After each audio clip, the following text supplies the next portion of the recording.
I first met Edgar Cahn in 2004, and I can honestly say it changed my life.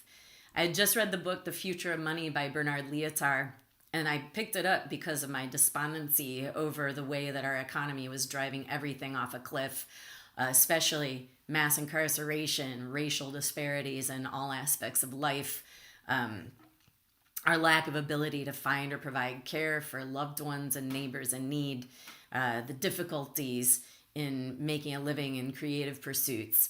So when I read the book, The Future of Money, it was a revelation because the author showed different ways that people have organized themselves economically throughout human history.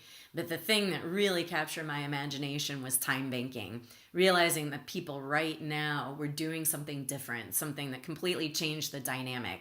Everyone's time valued equally, everyone having agency to issue credits whenever they needed help.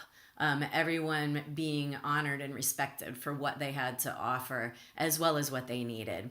So I was really motivated to start a time bank. I felt like we needed it long ago. It was a bit daunting to even figure out where to begin.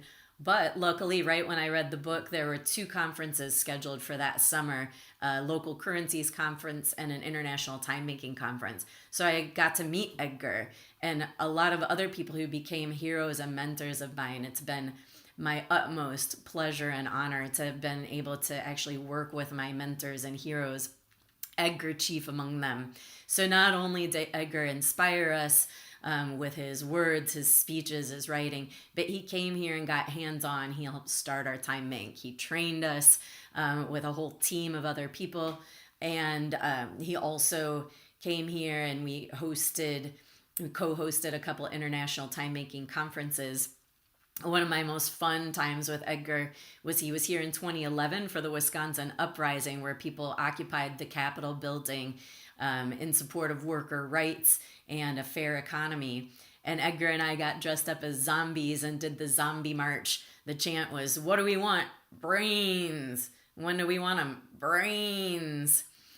But then my very favorite memory of Edgar was during a time when we had really different ideas about how to go forward. We were both working with Time Banks USA at the time, and we had a big difference of opinion. So we went into his office a little bit before dusk, and I will never forget sitting there talking it out, talking it through detail by detail. It got darker and darker and darker, and we sat there for hours in the pitch dark and really talked through our differences and really understood each other.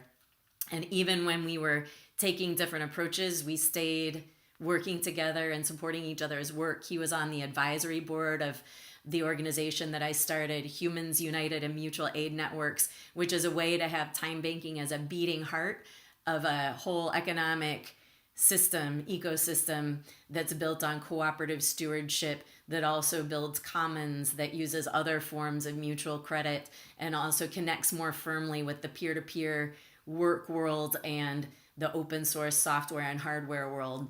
And Edgar was a friend to the end, always looking for ways to connect and further a vision for a more beautiful world. And Edgar, wherever you are, I appreciate it tremendously. You improve my life and the lives of countless others in so many ways, and we look forward to carrying your legacy forward, and may your vision for the world come true.